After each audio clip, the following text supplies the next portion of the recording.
Olá, amigo produtor, seja muito bem-vindo. Segunda edição do Agricultura BR desta quinta-feira, 14 de dezembro, já está no ar. Entre os destaques de hoje, você vai acompanhar a alta do dólar acontecendo no Brasil nesta quinta-feira. Moeda passa dos R$ 3,34 em reflexo da votação da reforma da Previdência, que tudo indica vai ficar para o ano que vem. Também nesta edição a gente fala sobre as chuvas intensas que têm ocorrido na Bahia, em especial na região sul do estado, e atrapalha as atividades de semeadura da safra de verão. Porto de Paranaguá bate recorde de movimentação de cargas neste ano de 2017 e ainda hoje os desafios do setor florestal em Mato Grosso do Sul. Previsão do tempo para o Brasil e para as demais áreas produtoras da América do Sul, cotações de mercado, cenário físico e futuro e muito mais você acompanha a partir de agora aqui no Agricultura BR.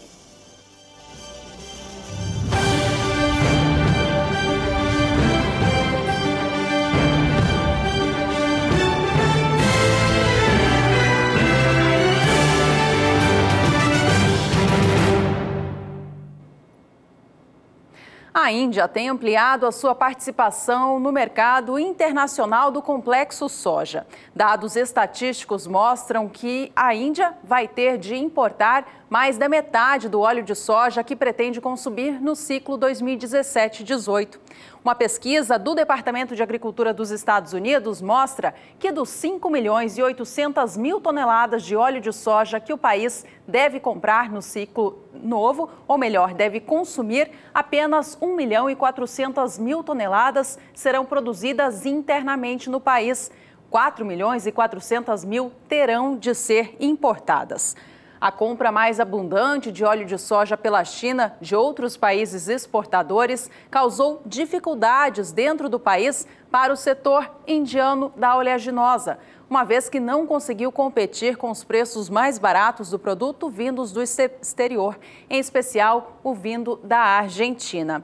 Para tentar limitar essas importações e assim ajudar o setor interno a melhorar a situação, o governo da Índia anunciou em novembro o aumento do imposto de importação sobre os óleos vegetais.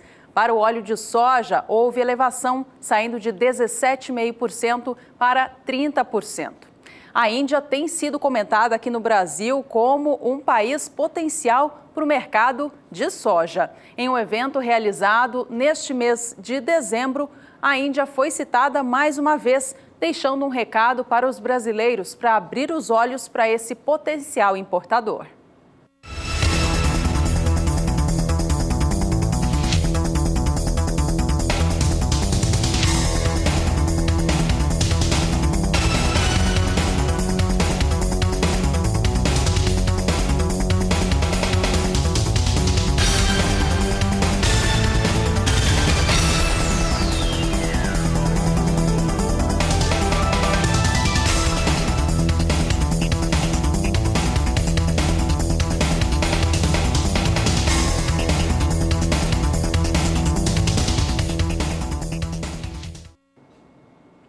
Depois de ultrapassar os 10 milhões de toneladas de soja produzidas na safra 2016-17, o Paraguai deve recuar a sua produção da oleaginosa no ciclo 17-18. Os dados do Departamento de Agricultura dos Estados Unidos mostram isso, que o volume sai de 10.670.000 colhidas no ciclo passado para 9.400.000 toneladas, voltando ao patamar do ciclo 2015-2016, quando o Paraguai colheu 9.220.000 toneladas. A queda no volume produzido de um ano para outro é de 12%. Apesar dessa produção diminuir bem, a exportação de soja do Paraguai neste ciclo novo não deve cair da mesma forma. Deve sim registrar alguma baixa, mas de apenas 3%. Veja os números comigo na tela. Na temporada 2015-16, o Paraguai exportou 5.400.000 toneladas de soja. Na temporada passada, 16-17, quando colheu mais de 10 milhões e meio, exportou 6 milhões 170 mil. Neste novo ciclo, tem aquela queda na produção prevista, como vimos há pouco, mas as exportações, elas seguem mantidas na casa dos 6 milhões de toneladas, mostrando, portanto, a força do Paraguai nesta questão de exportação, entrando cada vez mais no comércio mundial deste grão. E o Paraguai, que deu início ao plantio da safra de soja lá no comecinho do mês de setembro, já tem áreas começando a ser colhidas. Algumas regiões produtoras que sofreram com falta de chuvas ao longo do desenvolvimento das lavouras sentem agora esse clima afetar no resultado final da safra. Algumas áreas tiveram, inclusive, plantas de soja que foram mortas devido ao déficit de umidade. Vamos saber agora com a Juliana Rezende mais sobre o clima no país vizinho Paraguai, onde se encontram muitos brasileiros produzindo. Ela traz os destaques no quadro Agroclima. Agroclima. Oferecimento Santa Helena. As melhores sementes de milho para grãos e silagem. Olá, boa tarde a todos. Os produtores de soja do Paraguai vêm enfrentando dificuldades em relação ao desenvolvimento das plantas. A escassez de chuvas vem diminuindo a disponibilidade hídrica do solo, o que acaba prejudicando no crescimento das lavouras. Agora, nos próximos 5 dias, as instabilidades começam a retornar para o Paraguai, ainda de forma mais fraca e não tão significativa. O volume de água agora no decorrer dos próximos 5 dias fica um pouco mais elevado aqui nas áreas mais ao sul e nas áreas mais escuras aqui do oeste do Paraguai. Só que o volume ainda vai ser baixo e não tem potencial para aumentar a disponibilidade hídrica do solo de forma bastante expressiva. As instabilidades ganham mais intensidade, vai ser no decorrer da semana seguinte. Aí a chuva ganha força e tem previsão de acumulados elevados, especialmente aqui nas áreas mais ao sul do Paraguai, volumes de 30 até 50 milímetros. Nas demais áreas do Paraguai tem previsão de pancadas, só que de maneira bem mais fraca. E o volume é mais baixo, principalmente nas áreas centrais e no norte do Paraguai. No decorrer da semana seguinte, mais para o final do mês de dezembro, essas instabilidades mais fortes no sul do Paraguai devem persistir. Segue tendo volume mais elevado aqui nas áreas mais ao sul de até 30 milímetros. Então, no decorrer desta segunda quinzena do mês de dezembro, as lavouras de soja do Paraguai vão voltar a receber instabilidades e de maneira mais significativa, principalmente aquelas lavouras mais ao sul do Paraguai. Então, com isso, a disponibilidade hídrica do solo deve seguir mais elevada e favorecer o crescimento das lavouras. Daqui a pouco eu volto com mais previsão do tempo. A soja na Bolsa de Chicago operou nesta última quarta-feira em compasso bastante lento, na opinião dos analistas de mercado. Isso aconteceu depois da divulgação do último relatório de oferta e demanda pelo Departamento de Agricultura dos Estados Unidos na última terça-feira, que foi neutro, não trouxe nenhuma mudança que já não estava sendo esperada. Nesta quinta-feira, a Bolsa de Chicago segue operando no mesmo ritmo desta última quarta, que foi de baixa. A baixa é influenciada por questões climáticas na América do Sul, que agora tem indicado uma safra cheia de soja para esta região do mundo. A posição de janeiro da soja na Bolsa de Chicago vem agora a $9,75 por bushel, queda de 0,43%. Posição de março cai 0,45 e vem negociada agora a $9,86 por bushel. E a de maio a $9,97 mais 25 por bushel, baixa de 0,42%. A gente pode observar que todas as posições de mais curto prazo operam abaixo da casa dos $10 por bushel, como a gente sempre comenta aqui, que é um número de referência considerado satisfatório pelo mercado.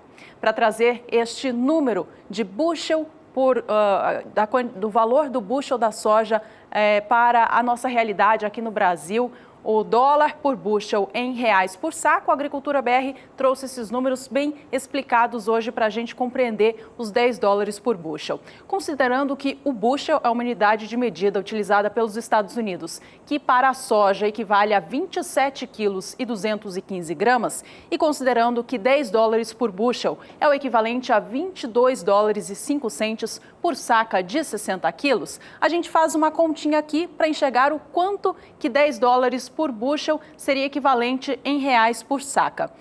O dólar, hoje em dia no Brasil, está dentro do patamar de R$ 3,30. Considerando esta cotação do câmbio, portanto, a gente tem o valor de R$ 22,05 por saca, equivalendo-se a R$ 72,76 por saca de 60 quilos. Tá aí uma relação para a gente lembrar sempre, para saber o quanto que esse bushel, que a gente vê aqui as cotações da soja operando em Chicago, o quanto elas correspondem a gente pensando aqui no Brasil em reais. A gente acompanha agora então como estão as cotações, desta vez aqui no país.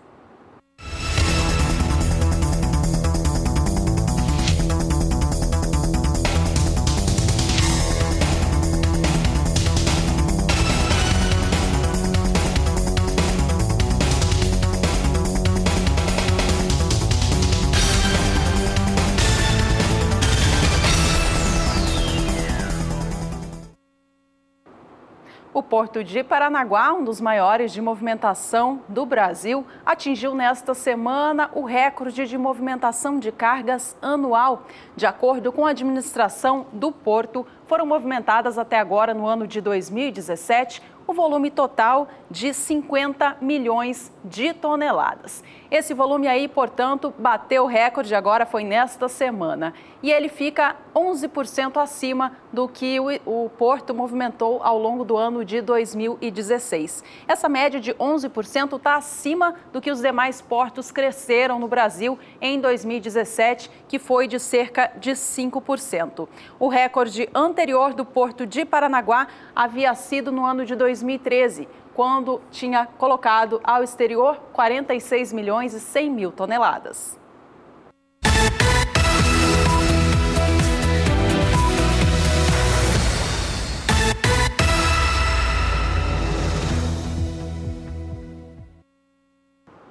É hora de acompanhar a cotação da soja aqui no Brasil e os valores nos portos do país. A análise de hoje traz os negócios nos últimos 30 dias. A gente começa mostrando o Porto de Paranaguá e o que aconteceu por lá neste último mês.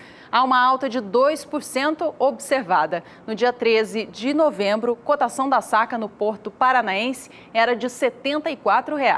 No dia 30 do mês, o Porto pagou R$ 74,50 por cada saca que chegava até lá, que seria enviada ao exterior.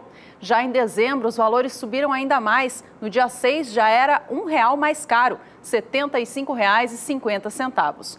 No dia 11 de dezembro, soja no Porto de Paranaguá caiu a cotação para R$ 75 a saca, mas nesta quinta-feira, dia 14, volta ao patamar de R$ 75,50, mostrando, portanto, ganhos de R$ 1,50 por saca na comparação com um mês atrás. A gente segue agora para o Porto de Santos, o de maior movimentação, falando de soja aqui no país. No acumulado destes últimos 30 dias, também há uma alta observada, mas ela é menor, é de 0,67%. Isso porque lá atrás, no dia 13 do 11, o Porto de Santos já pagava R$ 75 pela saca do grão. Baixou este valor no dia 26 de novembro para R$ 74,50, voltando a subir no início de dezembro. No dia 1º, cotação estava em R$ 75,50. No dia 7, chegou aos R$ 76, mas recuou de lá para cá, estando negociada a soja nesta quinta-feira no Porto de Santos a R$ 75,50.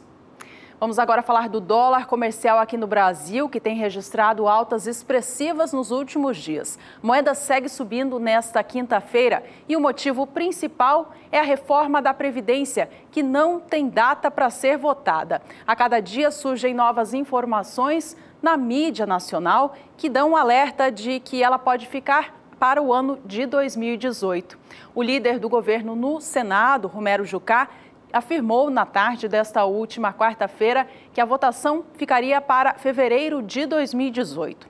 O presidente Michel Temer segue internado no Hospital Sírio-Libanês em São Paulo após ter feito uma cirurgia. Ele teria uma reunião nesta quinta-feira para marcar a data da votação da reforma da Previdência, mas por orientações médicas vai permanecer internado, portanto, adiando esta reunião.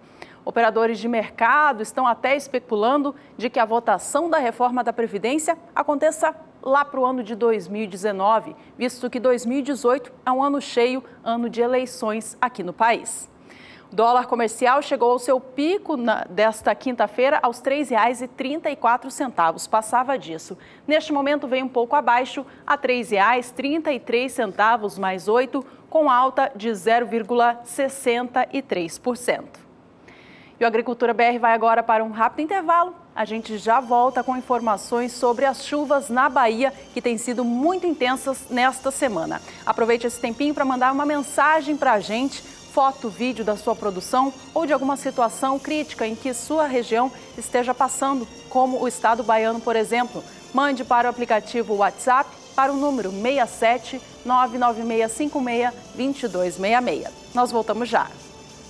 Depois de Minas Gerais, desta vez é a Bahia que tem recebido chuvas intensas. Desde o último fim de semana, chove em muita quantidade em várias áreas do estado, sendo que entre terça e quarta-feira o volume acumulado chegou próximo aos 85 milímetros em algumas localidades. As áreas mais afetadas por essas chuvas se localizam no sul baiano. As culturas de verão, como soja, algodão e feijão, seguem sendo implantadas por lá e o excesso de umidade pode atrapalhar as atividades no campo. Sobre este assunto, a gente fala agora com a Juliana Rezende, da Somar Meteorologia. Ela vai falar como que está a situação da umidade no estado baiano e como que o clima se comporta daqui para frente. Esta primeira quinzena do mês de dezembro foi marcada por chuvas de forte intensidade na Bahia. As pancadas mais expressivas ficaram concentradas aqui na faixa oeste e também no sul baiano. E a chuva foi tão forte que conseguiu aumentar a disponibilidade hídrica do solo até índices de 90%. No nordeste da Bahia também choveu com um pouco mais de intensidade, ainda na região de Salvador. Agora, nos próximos 5 dias, as instabilidades ainda ocorrem no estado da Bahia, só que não com volume tão elevado. Os índices de umidade dos solos devem seguir mais elevados na maior parte, porque as instabilidades, mesmo que de fraca intensidade, ainda vão persistir em todo o estado da Bahia. Na faixa leste é que a chuva fica com um pouco mais de volume, em torno de 15 milímetros é o acumulado para 5 dias. No decorrer da segunda semana, entre os dias 20 até o dia 24 de dezembro, segue tendo previsão de pancadas abrangentes na maior parte da Bahia. Só que a chuva começa a perder um pouco mais de intensidade. Dessa vez as pancadas ficam bastante isoladas e também irregulares. Mas para o final do mês de dezembro, até pelo menos o dia 29 de dezembro, tem previsão de chuva em todo o estado da Bahia. Aqui na faixa leste as pancadas seguem de maneira mais fracas e também pancadas isoladas, enquanto que no interior da Bahia, aqui na faixa oeste, a chuva até ganha um pouco mais de intensidade, mas mesmo assim os volumes de água ainda serão mais baixos. Então, ao longo das próximas semanas, segue tendo previsão de chuva na Bahia. As instabilidades não devem provocar pancadas muito fortes. Mesmo assim, a chuva, mesmo que fraca, ainda vai persistir no decorrer desta segunda quinzena do mês de dezembro. Daqui a pouco eu volto com mais previsão do tempo. O Ministério da Agricultura, Pecuária e Abastecimento lançou nesta última terça-feira o selo AgroMais Integridade. Na ocasião, o Ministério firmou o pacto de integridade com as empresas e entidades do agronegócio, na ocasião representadas pela CNA, Confederação da Agricultura e Pecuária do Brasil. Sobre este assunto, Adriano Idival tem mais informações. Gente, o agronegócio sempre foi um dos pilares da nossa economia. Não importa o momento, o campo sempre esteve presente com a sua força, o seu dinamismo, segurando o tranco. Pelo seu trabalho, o produtor rural merece todo o reconhecimento e é por isso que o Ministério da Agricultura criou o selo AgroMais Integridade para destacar todas as empresas do agronegócio que trabalham com ética, transparência, respeito às leis, aos trabalhadores e ao meio ambiente. Mais do que um reconhecimento da sua competência, o selo AgroMais Integridade vai valorizar a sua marca, porque consumidores e investidores estarão de olho em quem produz com ética, integridade, respeitando o trabalhador e o meio ambiente. Quer saber como obter o selo e ser líder no reconhecimento dos brasileiros? Acesse o site agricultura.gov.br e veja como obter o selo AgroMais Integridade. Acontece nesta quinta-feira a posse do presidente eleito da AproSoja do Mato Grosso, Antônio Galvão. Repórter Valdir Pacheco acompanhou o Galvão até a sua propriedade rural no município de Vera, no norte do Mato Grosso. Ele mostrou a sua área e falou também a respeito do plantio do milho safrinha e os temores que envolvem esta cultura. Acompanhe na reportagem. A nossa equipe acompanhou o presidente eleito da AproSoja MT, Antônio Galvão, em sua fazenda no município de Vera, no norte de Mato Grosso. Galvão estava numa lavoura de soja com a sua família e falou do andamento dessa safra que teve um início conturbado por falta de chuva. Tivemos nesse plantio uma diferença muito grande com o plantio da safra passada. Houve muitos bolsões de falta de chuva, inclusive, como você colocou, por incrível que pareça, ainda temos regiões do estado aí que estamos com dificuldade de umidade. Mas na prática, hoje, as lavouras estão todas implantadas no estado, com um aspecto e uma aparência delas realmente boa, mas estamos ainda, dá para dizer, em fase inicial praticamente da lavoura. Aí. As lavouras há mais tempo implantadas, estão aí com 60, 70 dias, muito longe ainda da gente se prever aí a produção ou a produtividade dessas lavouras, com certeza. Galvão falou também da preocupação com a segunda safra com a cultura do milho. O ano passado, a safra passada, enfim, a gente começou a plantar ela praticamente, aí a grande maioria após 15 de setembro, e esse ano a grande maioria começou a plantar após 15 de outubro. Então, mais de 30 dias depois. Então, isso com certeza vai incidir aí na área plantada de milho. Deve haver uma redução, sim, com certeza. O IMEA já está divulgando aí números de 10% ou mais. E acreditamos também que vai haver uma redução de produtividade, porque muita gente vai plantar, mesmo com essa redução, plantar fora da janela ideal. Então, tudo vai depender muito também do que pode se produzir e as chuvas do mês de abril. Então, se abril chover bem até o final de abril, a gente pode ter uma boa safra. Muitos cotonicultores não cultivaram a soja para não perder a janela do algodão, que pode ser plantado depois do dia 14 de dezembro, onde encerra o vazio sanitário do algodoeiro. Justamente eles arriscam mais a lavoura de soja. Plantaram no pó, como a gente fala, ou seja, com o clima extremamente seco. Como demorou e depois germinou mal, demorou para chover e germinou mal, eles acabaram abandonando essas lavouras e vão deixar para fazer a safra normal do algodão, ou seja, agora nesses dias aí que estão começando a iniciar o plantio.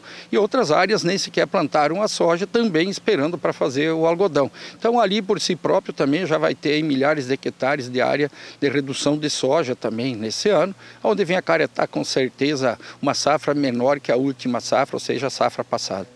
Galvão falou de sua gestão como presidente da AproSoja MT, que assumirá a partir de janeiro no triênio 2018, 19 e 20.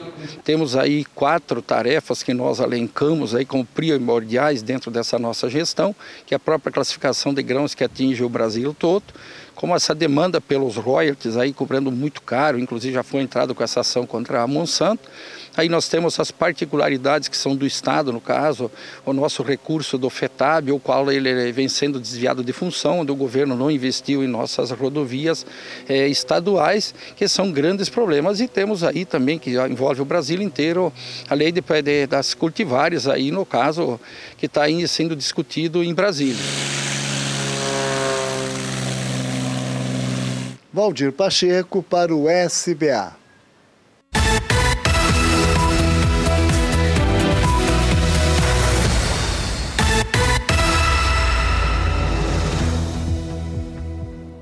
O preço da saca de milho no Brasil tem registrado valorização nas últimas semanas. É o período de entre-safra, aliado às exportações mais aquecidas, que tem beneficiado as cotações do cereal.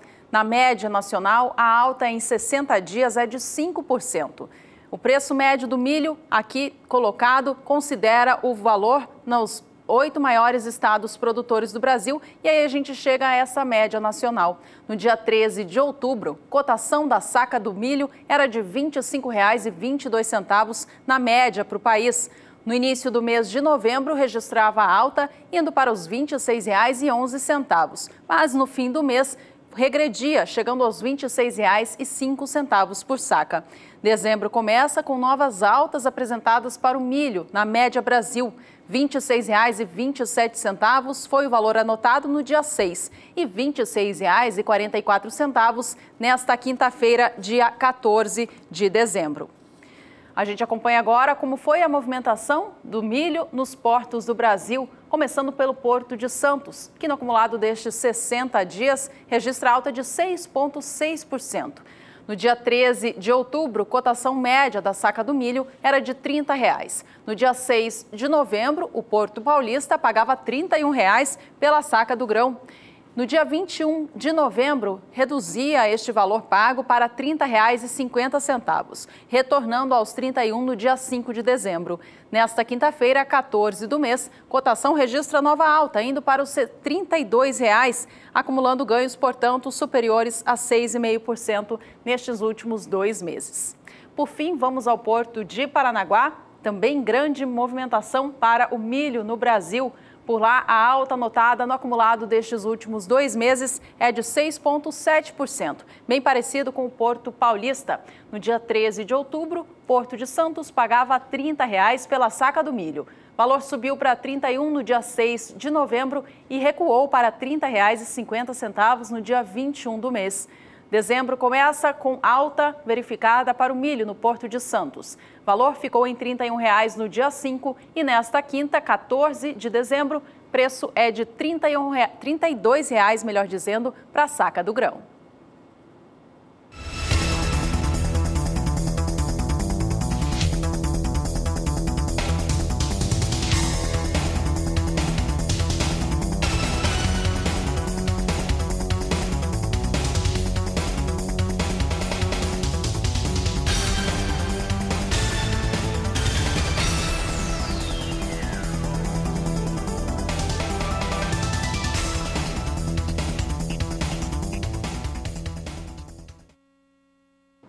Mato Grosso do Sul quer ampliar as suas exportações para a Argentina. Em um encontro realizado nesta semana entre líderes dos 2 governos, foram colocados em pauta projetos para aumentar o comércio entre estes 2 países. No caso, Mato Grosso do Sul quer ampliar as suas exportações de minério de ferro e soja e incluir o milho nesta relação. Foi colocada também em pauta a possibilidade de o Mato Grosso do Sul ampliar as importações vindas da Argentina. Neste caso, seriam importações referentes a alimentos, também fertilizantes, combustíveis e o trigo para abastecer a demanda local das indústrias.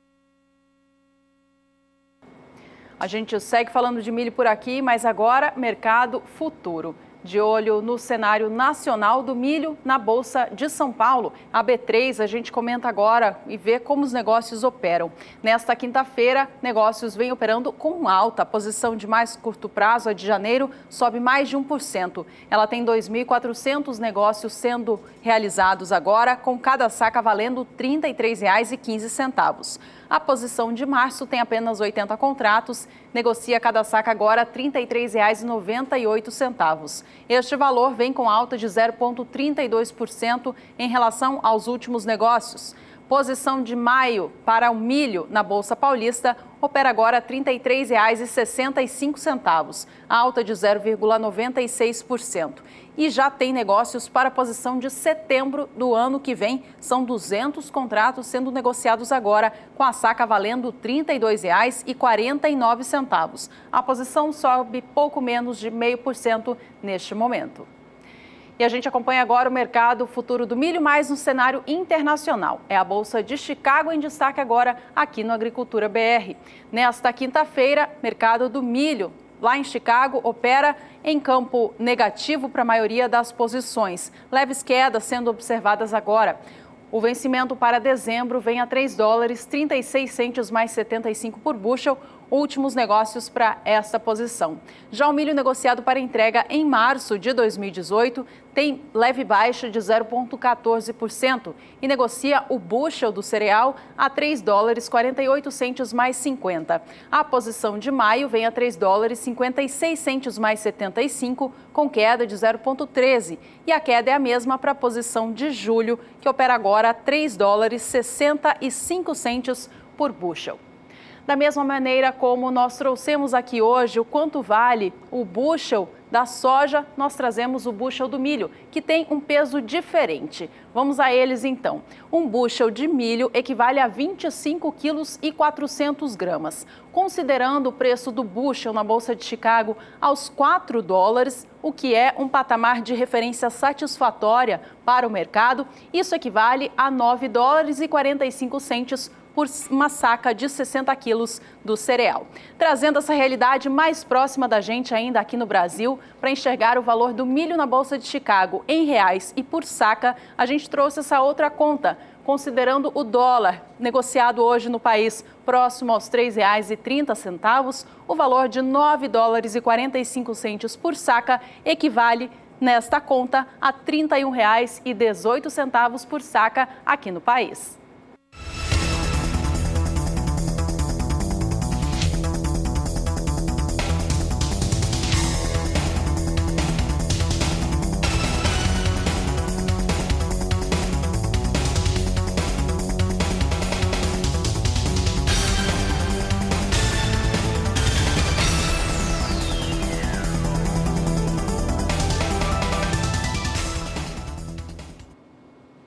O assunto agora é o setor florestal. A Miriam Valadares conversou com a nova diretoria da Reflore, em Mato Grosso do Sul, sobre os desafios do setor daqui para frente. Acompanhe na reportagem. De 90 mil hectares de florestas plantadas, Mato Grosso do Sul cresceu em ritmo acelerado. O estado atingiu em 2017 a marca de 1.050.000 hectares de árvores plantadas. O número é significativo e superou a projeção do Plano Florestal. De acordo com o Plano Florestal que foi feito em 2008, 2009, era para nós termos 1 milhão de hectares em 2030.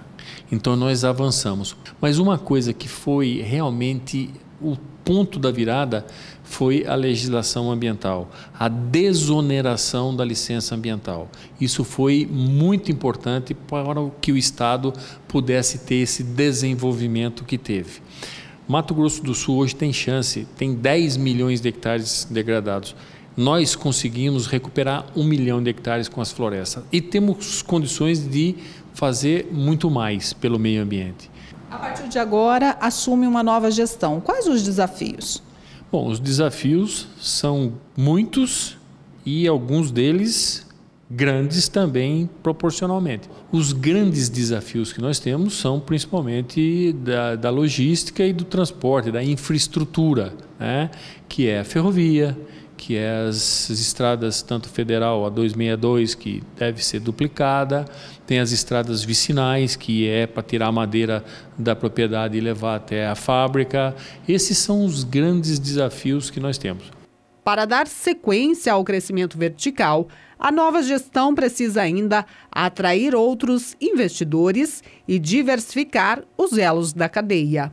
Nós temos hoje 3 fábricas em funcionamento, uma da Eldorado, uma linha da Eldorado e 2 da fibra já funcionando. Mas nós temos chance de ter outras empresas de celulose. Então, é consolidar, né, fortemente o celulose e também colocar agora outros elos da cadeia, como madeira serrada, móveis, já tem uma empresa de MDF que vai estar funcionando em Água Clara, então nós temos que trazer outras empresas já do móveis, nós temos que fazer MDF, HDF, pisos, laminados, tudo isso faz parte desse conjunto de ações que tem que ser feito para a gente poder continuar crescendo e desenvolvendo principalmente esses municípios da Costa Leste. E é hora de mais um rápido intervalo. Veja a seguir o prazo do CAR. Encerra neste mês de dezembro, dia 31, e o que está sendo feito para tentar ampliar este prazo. E ainda hoje, mais uma reportagem da série Rotas e Vinhos. Não saia daí, voltamos em instantes. E a gente fala agora sobre o CAR, o Cadastro Ambiental Rural. Aquele registro eletrônico que é obrigatório para todos os proprietários de imóveis rurais do Brasil. Ele que foi criado há alguns anos, teve o prazo de adesão estendido já algumas vezes. O novo prazo se encerra neste mês, dia 31 de dezembro. A gente vai saber agora com o repórter Gustavo D'Angelo como está a situação do CAR no estado de São Paulo. Aqui em São Paulo, 98,64% das propriedades já foram inscritas no CAR até o momento. Mas uma mobilização está sendo feita para atingir 100% de adesão ao sistema. Ao meu lado, Cláudio Antônio Batistella, diretor da CAT Regional de Araçatuba. Cláudio, primeiro, qual a importância do CAR e por que o proprietário rural tem que fazer essa inscrição? O CAR é um cadastro eletrônico obrigatório, instituído pela lei ambiental, e que todo proprietário e possuidor de imóvel rural deve se cadastrar. Agora, qual o procedimento para efetuar essa inscrição, então? Aqui no estado de São Paulo existe um sistema, o SICAR São Paulo, através do qual o produtor, o proprietário, o poceiro deve acessar através da internet. O CAR é um cadastro eletrônico declaratório, e é fundamental que o produtor, seguindo os passos do sistema, faça a sua declaração, colocando todas as informações da sua propriedade, e dessa forma ele cumpra com a obrigatoriedade de cadastrar seus imóveis, sabendo que o prazo se encerra agora no dia 31/12/2017. O que acontece com quem não fizer essa inscrição? O produtor que deixar de fazer o cadastro, ele terá, primeiro, aqui no estado já existe uma legislação que ele poderá ser notificado e que aí terá um prazo de 30 dias para apresentar o seu cadastro. E caso não o faça, ele passará a ter uma multa de R$50 por dia até que ele apresente esse cadastro. Mas isso é uma pequena parte do problema, porque sem o cadastro ele fica sem acesso ao crédito rural, ele não vai conseguir licença ambiental, e apenas os produtores inscritos no CAR poderão aderir ao PRA e, com isso, ter benefícios como, por exemplo, a questão de uso consolidado de áreas de preservação permanente. Tá certo, Cláudio, obrigado pelas informações.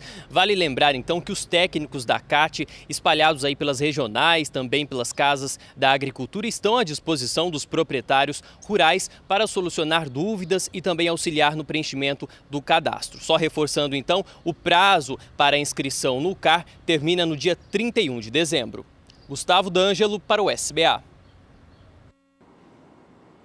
E visto que o prazo está chegando ao fim e que nem todas as propriedades rurais do Brasil já foram inscritas neste cadastro ambiental rural, a CNA, Confederação Nacional da Agricultura e Pecuária, pediu a prorrogação do prazo de inscrição no CAR por mais um ano. O objetivo seria atingir essa eficácia do programa, fazendo com que mais propriedades rurais fossem inscritas nesse registro obrigatório. Qualquer novidade a respeito deste assunto, a gente traz para você aqui no Agricultura BR.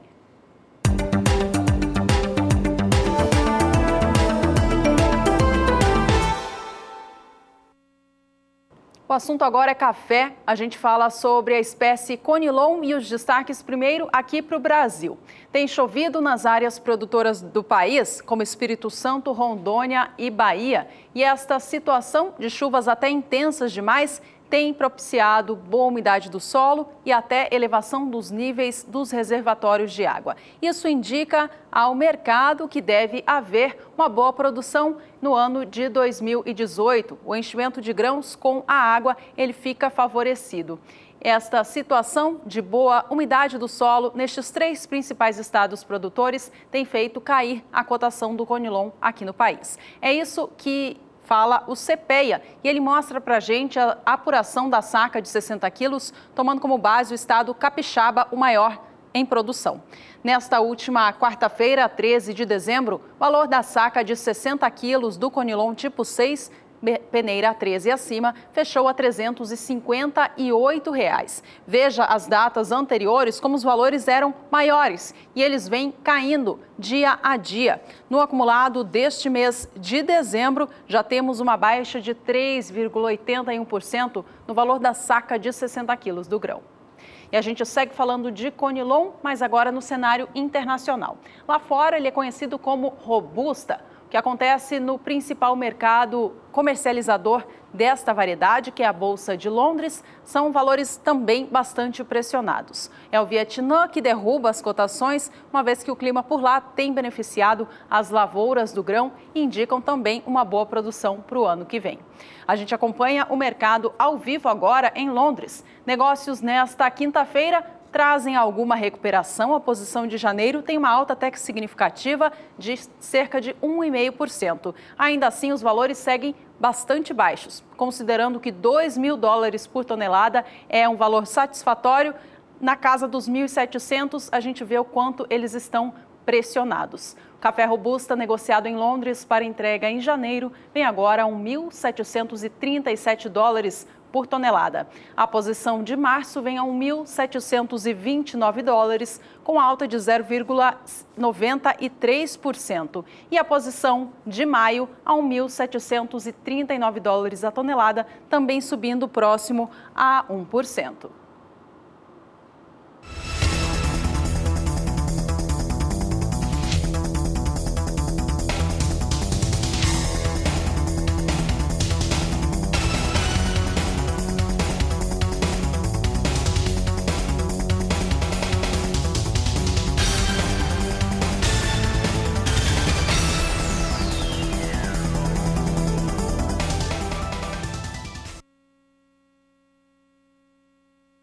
Negócios agora para o café arábica aqui no Brasil. Vamos aos números apurados pelo CPEA para o estado de São Paulo.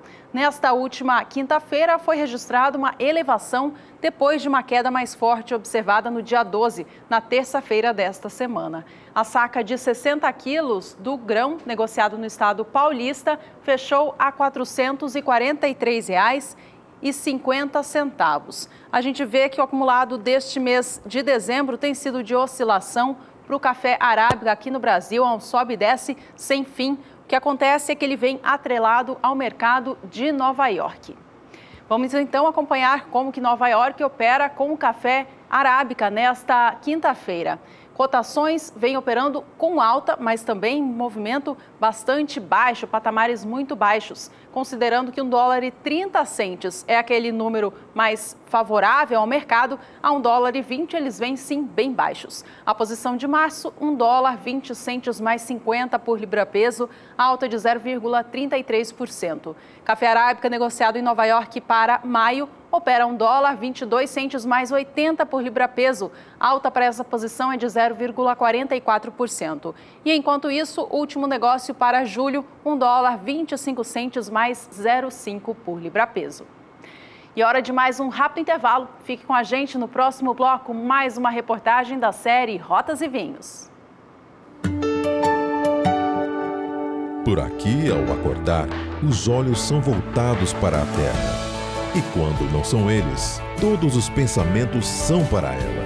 É chuva, suor, soja, milho, feijão, arroz, café, máquinas no campo.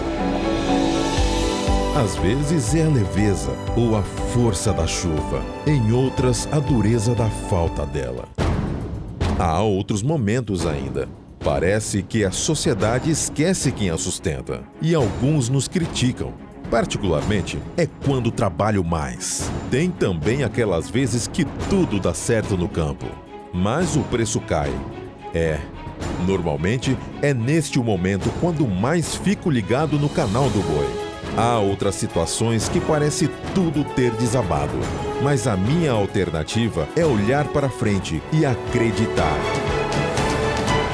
Eu vou para o campo e com a terra fico.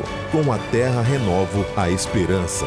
Renovamos juntos. Canal do Boi, em 2018, é muito mais agrícola, é muito mais pecuária.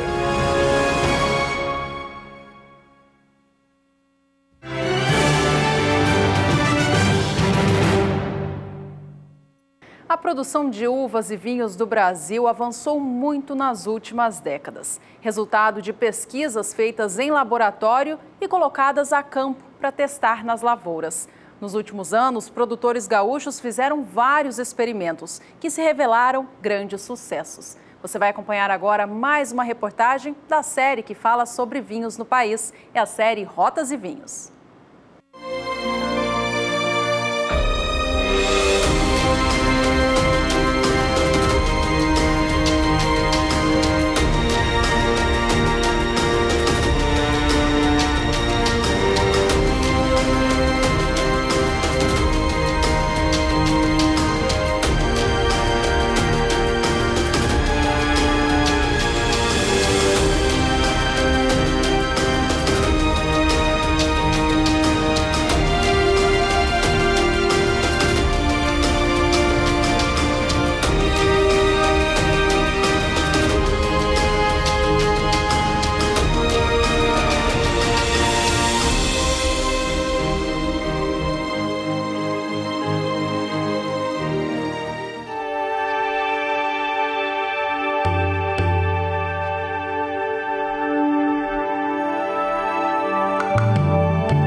Charme, beleza, encantamento. E por que não dizer que vinho gosta de lugar bonito? A vinícola Luiz Argenta, em Flores da Cunha, é exemplo de modernidade. O processo de elaboração do vinho por gravidade é apenas uma das inovações que torna esse lugar único. Um empreendimento que reúne a tradição de um dos melhores terroirs do Brasil com a mais moderna técnica de elaboração de vinhos finos do mundo. Os irmãos Argenta, o Deunir e o Itacir Neco Argenta, compraram essa propriedade, que é uma propriedade com uma história de produção de vinhos, porque essa propriedade pertencia à antiga Companhia Vinícola Rio Grandense, né? E começaram a desenvolver um projeto novo. Eles se apaixonaram por esse mundo, né? Que é muito fácil até de se encantar. E aí começaram a cultivar vinhedos novos e em 2007, então, começaram a construir a nova vinícola Luiz Argenta. Uma vinícola totalmente moderna. O que se tinha de mais moderno em 2007 foi buscado para fazer essa construção, né, da vinícola, tanto em questão de arquitetura quanto no próprio sistema de vinificação, sendo sistema de vinificação por gravidade, os tanques de inox. Então, o que realmente tinha de mais moderno para aquela época. Em 2009, a vinícola ficou pronta e já foi eleita uma das mais belas vinícolas do mundo e a mais bonita do Brasil. Então, justamente por ser tão arrojada, né? Tanto na questão arquitetônica quanto na beleza, então, da propriedade, né? Dos vinhedos, que são belíssimos. Um dos locais que representa muito bem essa preocupação da vinícola com o design está aqui na cave. Construída 12 metros abaixo do solo, ela preserva as pedras de basalto encontradas na época da construção. Aliás, toda a vinícola foi encaixada na rocha, que além de beleza, hoje traz economia para o negócio. Na verdade, a vinícola foi toda pensada justamente para melhor aproveitamento do terreno que a gente tinha e também para buscar algumas características do nosso terroir. Então, aqui era uma grande rocha de basalto que justamente mostra um pouco dessa característica do nosso solo, né, do nosso local onde a gente está, né? Então, essa grande rocha foi detonada e a vinícola encaixada nessa rocha. Isso mostra um pouco da característica nossa e, ao mesmo tempo, ajuda na questão da manutenção da temperatura da vinícola. Então, a gente não precisa climatizar. A vinícola é naturalmente fresquinha o ano todo. Só no inverno ela é bem gelada, né?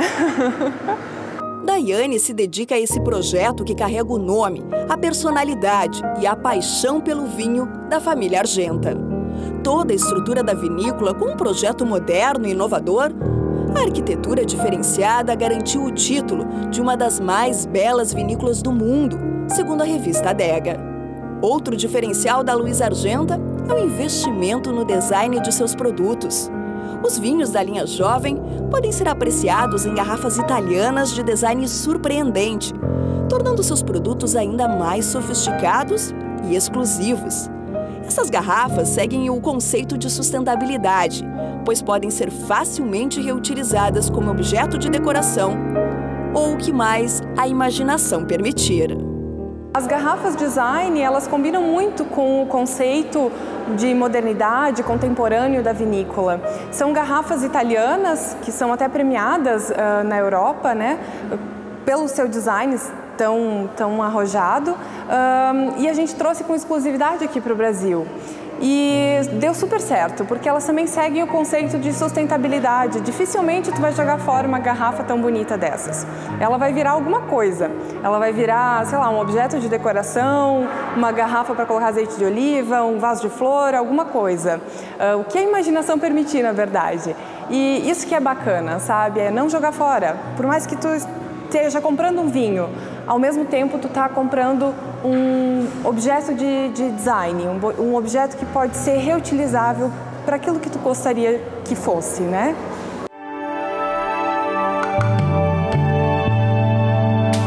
Ao longo dos anos, os pesquisadores e produtores de uva foram descobrindo que o terroir da Serra Gaúcha, essa palavra chique de origem francesa, é propício para a produção do espumante.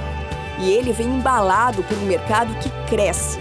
Nos últimos anos, o consumo do produto nacional aumentou.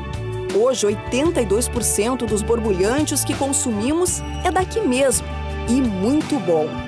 E os mais premiados saem dessa região pioneira no plantio de uvas finas. Aí fica fácil combinar o efeito que a terra e o clima produzem no vinho. Hoje a gente vê o Brasil como um país tropical, né?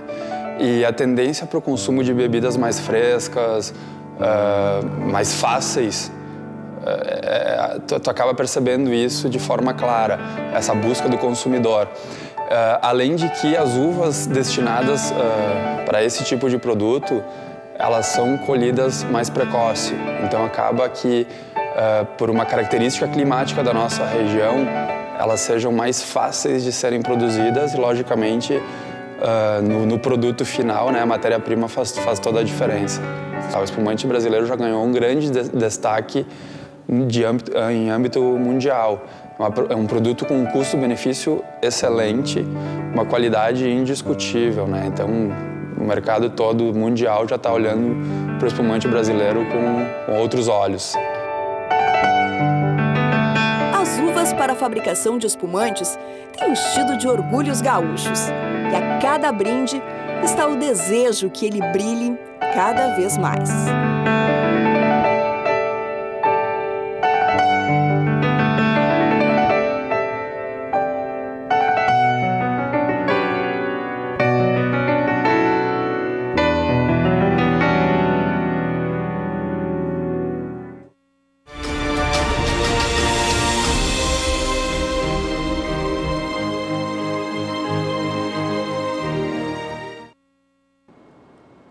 E amanhã você acompanha a última reportagem da reedição da série Rotas e Vinhos. Por aqui é hora de convidar você de casa que entrou em contato conosco a acompanhar este quadro. É o quadro Agricultura BR Responde.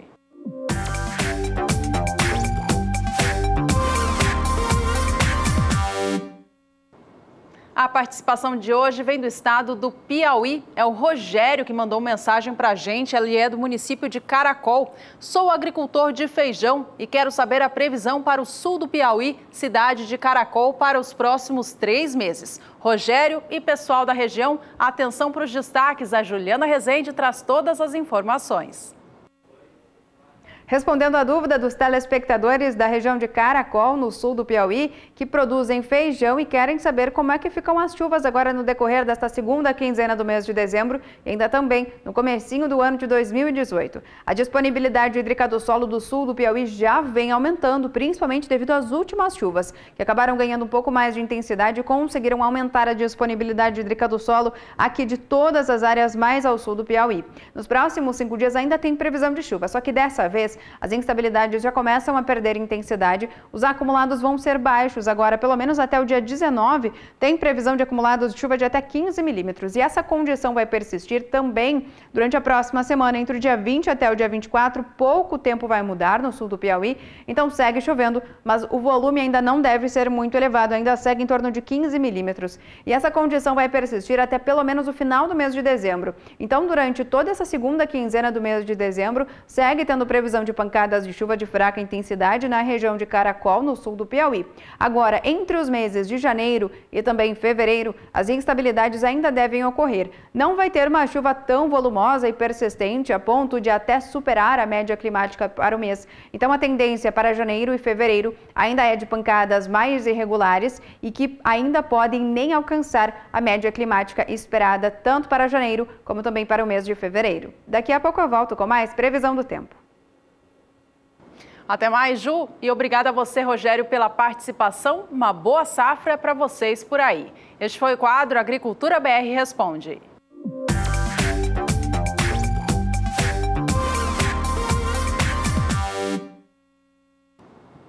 E de acordo com a Conab, o estado do Piauí tem a terceira maior área destinada ao feijão da região nordeste do país.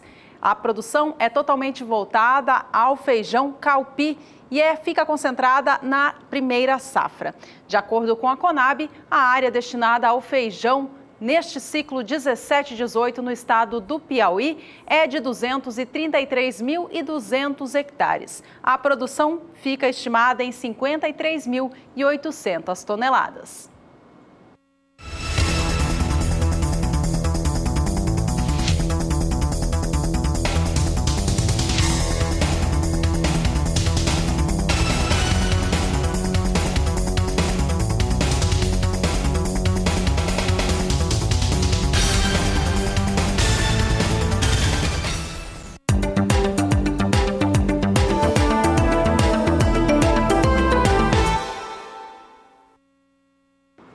As importações brasileiras de trigo seguem em um ritmo mais aquecido. No mês de novembro, registraram alta de quase 15% na comparação com outubro. Por outro lado, os negócios aqui no Brasil estão bastante lentos, segundo o CPEA. Os vendedores estão retraídos e os compradores do cereal se dizem já abastecidos por um curto a médio prazo. A gente acompanha como os valores têm sido negociados no mercado físico nacional, considerando que não tem tido muita movimentação. Isso traz um cenário de baixa no estado do Rio Grande do Sul, principalmente. No Paraná, aí o mercado tem operado de maneira mais positiva nos últimos dias. Ele tem oscilado bem, mas nesta última quarta-feira, 13 de dezembro, registrou alta, levando o valor da tonelada do trigo tipo pão ou melhorador para R$ 660,72. No estado do Paraná, isso registra uma alta de 1,96%. Agora sim, vamos para o estado do Rio Grande do Sul, que neste ano de 2017 registrou fortes perdas por conta do clima. O valor da tonelada do trigo tipo brando fechou nesta última quarta-feira, dia 13, a R$ 588,31. A alta no acumulado do mês de dezembro ainda existe, ela é de 1,62%. Vamos agora dar uma olhadinha no mercado internacional do trigo. A Bolsa de Chicago é a referência para este setor. Os negócios começam a ficar interessantes para o trigo em Chicago quando operam acima dos $5 por bushel. Veja que a gente já vê posições operando abaixo dos $4 por bushel. Mercado internacional do trigo segue muito pressionado. Os negócios para dezembro operam a $3,92 mais 25 por bushel. Posição de março, $4,18 mais 75, com alta hoje de 0,47%. A alta é superior a 0,5% para a posição de maio, que agora vem a $4,31 mais 50, e a posição de julho também a $4,45 por bushel. Da mesma forma que a gente já viu hoje para soja e milho, a gente acompanha o bushel do trigo e a relação dele se a gente converter para reais e por saca de 60 quilos. Acompanhe comigo este cálculo na tela. O bushel do trigo tem o mesmo peso do bushel da soja, que é de 27 quilos e 215 gramas. Considerando um valor saudável para o mercado do trigo, que é de $5 por bushel, isso seria o equivalente a $11,02 por sacas de 60 quilos. Agora, trazendo estes valores para a realidade em real aqui no Brasil e considerando $1, R$ 3,30, patamar que tem se mantido nos últimos dias aqui no país, o valor de $11,02 por saca de 60 quilos equivale a R$ 36,96 por saca. A gente sabe que o valor do bushel do trigo não está nem perto de $5 por bushel, então os valores seguem bastante abaixo dos custos de produção se a gente comparar com os negócios aqui no Brasil. Bom, vamos voltar ao cenário físico, então. Você fica agora com mais cotações do trigo no estado paranaense.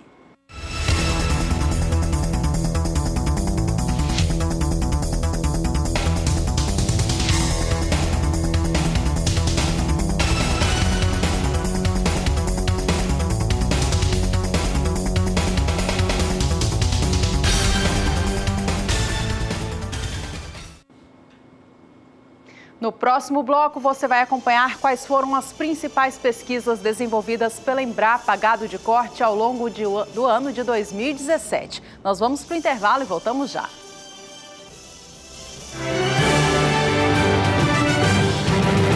Ao longo de 2017, o Canal do Boi exibiu reportagens mostrando as principais pesquisas voltadas à pecuária do Brasil realizadas pela Embrapa Gado de Corte. Foram braquiárias, pânicos, programas, entre outros. A repórter Kylie Rodrigues preparou um material especial para você relembrar as principais destas evoluções. Acompanhe no quadro Tecnologia e Produção.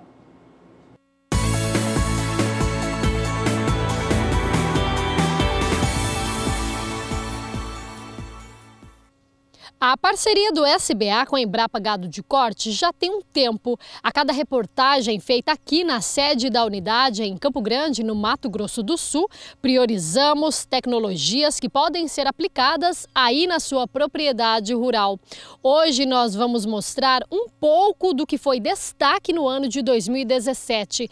Para começar, vamos falar dos lançamentos.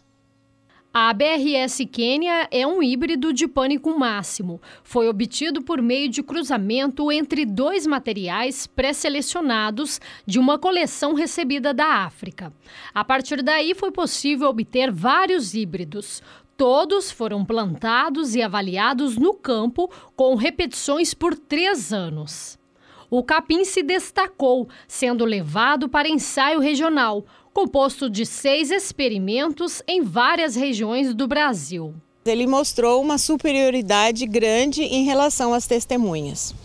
Posteriormente, então, ele foi avaliado durante 3 anos sob pastejo. Então, ele foi avaliado no Acre, no bioma amazônico, e foi avaliado aqui em Mato Grosso do Sul, no bioma Cerrados. De acordo com a pesquisadora, a grande vantagem do capim é a estrutura, com muitas folhas, combos finos que não se alongam conforme o amadurecimento, o que na prática é positivo, principalmente para animais em fase de terminação, proporcionando índices superiores por animal e excelente produtividade por área. Ela é macia e os animais consomem muito, então acabou dando quilos de peso vivo por hectare equivalente. Fruto de um cruzamento, é o primeiro híbrido de braquiária lançado da Embrapa. Ipiporã significa boa origem ou bom começo. Desde o início, se destacou pela quantidade de folhas e crescimento prostrado. Ficou um bom tempo nas prateleiras da Embrapa. Afinal, o material começou a ser estudado lá atrás, no ano de 1992, pela pesquisadora da área vegetal da unidade. Saíram na frente várias outras cultivares, né? A Charaesa, a Piatã, a Paiaguás, a Tupi.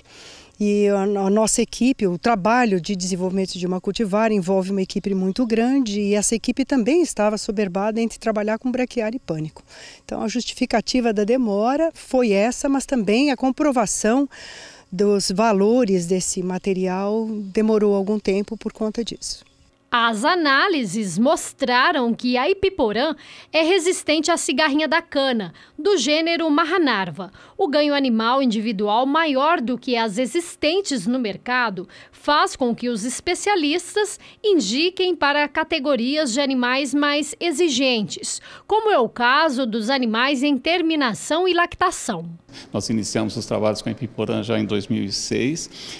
Tivemos a oportunidade ao longo desse tempo todo de avaliar e reavaliar inúmeras vezes e o bom como característica é o fato de que o resultado obtido tem sido consistente para as diferentes espécies de cigarrinhas.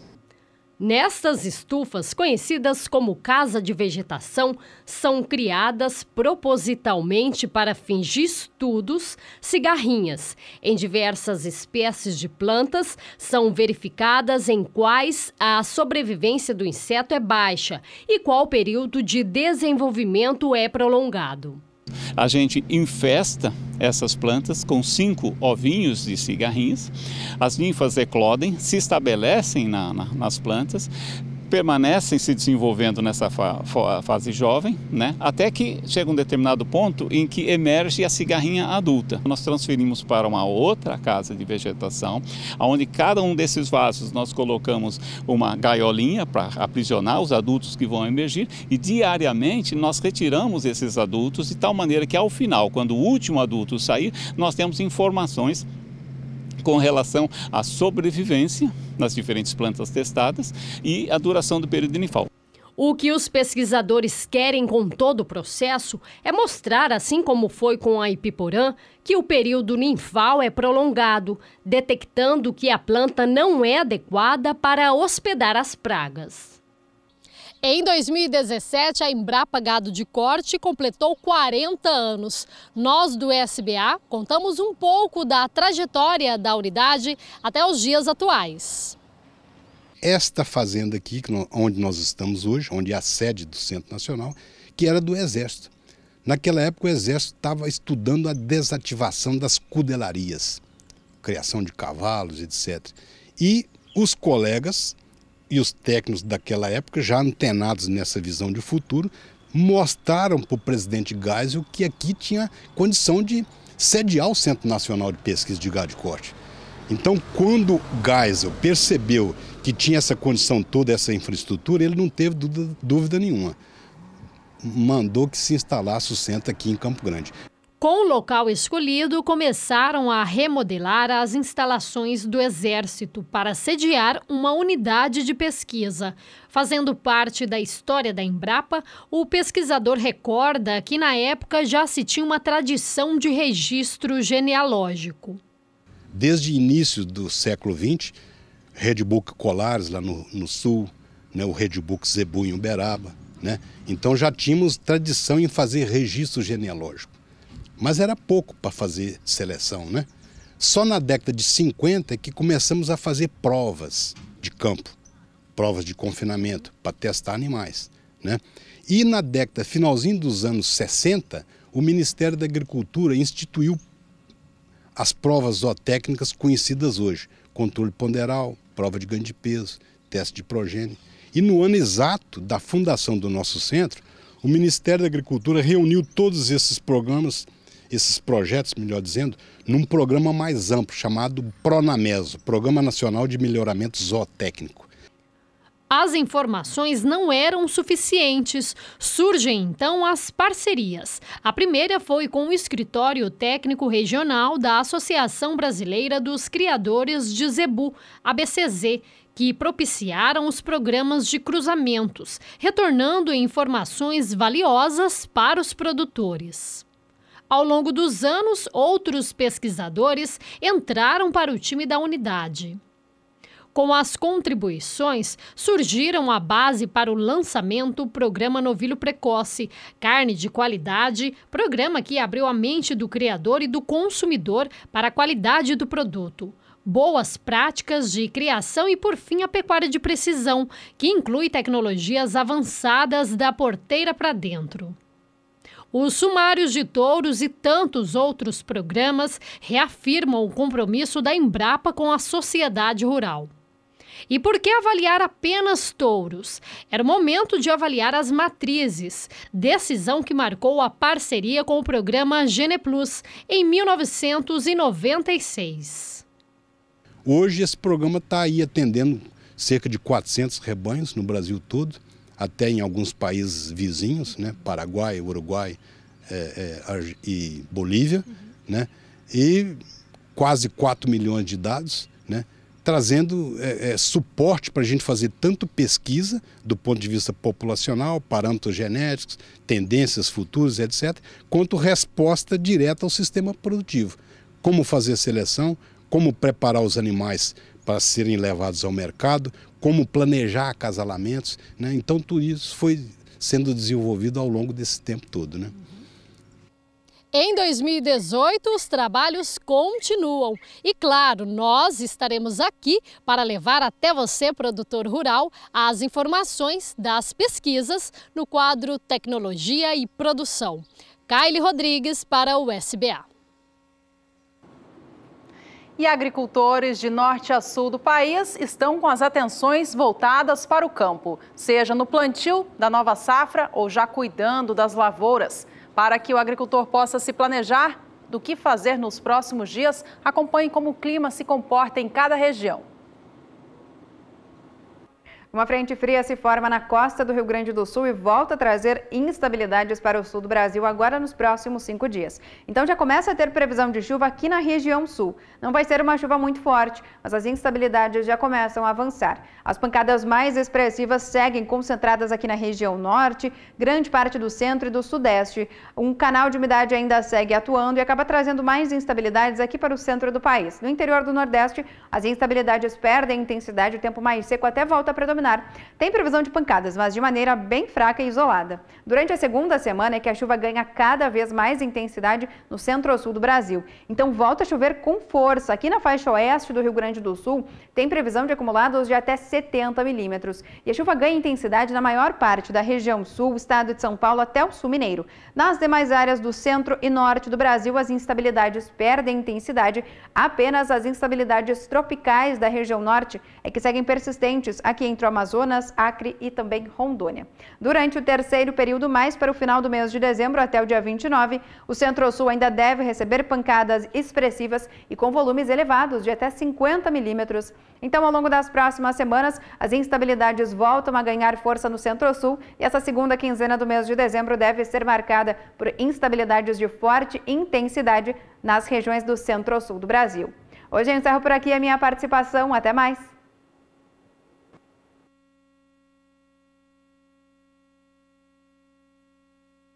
Amanhã.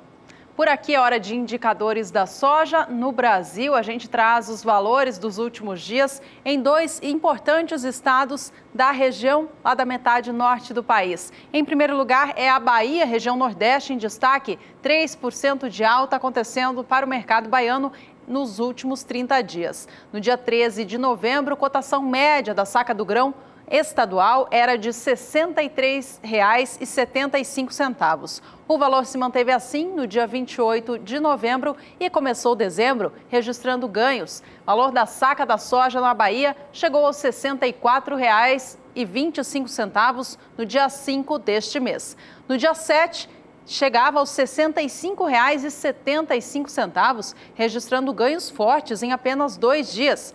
Nesta quinta-feira, dia 14 de dezembro, cotação se mantém assim aos R$ 65,75. Valorização do dólar frente ao real é o que tem trazido a alta para a soja no Brasil nestes últimos períodos. Vamos agora acompanhar os valores em outro importante estado produtor que a cada ano cresce com a sua participação, é o estado do Maranhão. Por lá, veja só, negócios para a soja vem registrando perdas neste último mês. No dia 13 de novembro, o valor estava em R$ 63,25. No dia 30 do mês, cotação foi para os R$ 61,75 e começou dezembro com um patamar de preços ainda menor, na casa dos R$ 60. No dia 6, R$ 60,75 foi o valor anotado para o Maranhão. O valor se manteve assim no dia 8, mas nesta quinta-feira registra nova perda. Valor da saca da soja no Maranhão, R$ 60,25, queda de 4% nos últimos 30 dias. A gente fica agora com mais cotações da soja pelo Brasil.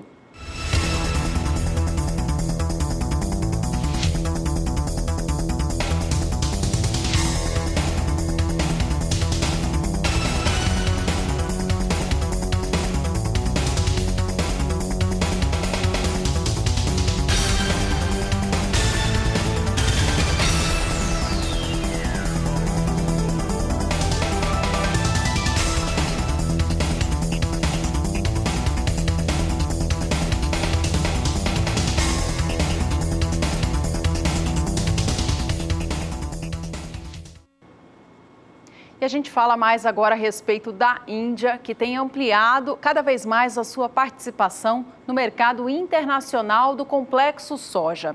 De acordo com dados estatísticos, mais da metade do óleo de soja que a Índia deve consumir no ciclo 2017-18 terá de ser importado.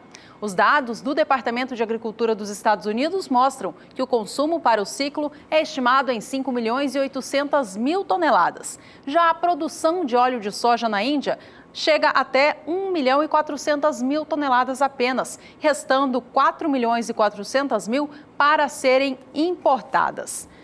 A compra mais abundante de óleo de soja pela Índia de países produtores e exportadores tem feito uma situação ruim para o setor interno do óleo de soja na Índia. A situação fica de preços baixos, que faz com que os produtores locais não consigam competir com os valores mais baixos do óleo vindo de outros países exportadores, como a Argentina, por exemplo.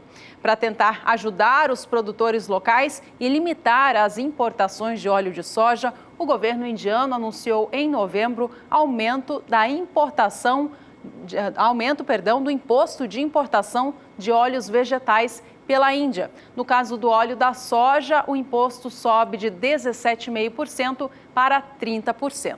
Olha, a Índia tem sido colocada cada vez mais na pauta de discussões envolvendo o comércio mundial, em especial o da soja. Em um importante evento do agronegócio realizado recentemente em São Paulo, aqui no Brasil, ela foi colocada como um potencial player do mercado deste grão. O recado foi para que os brasileiros abram mais os olhos para este potencial importador.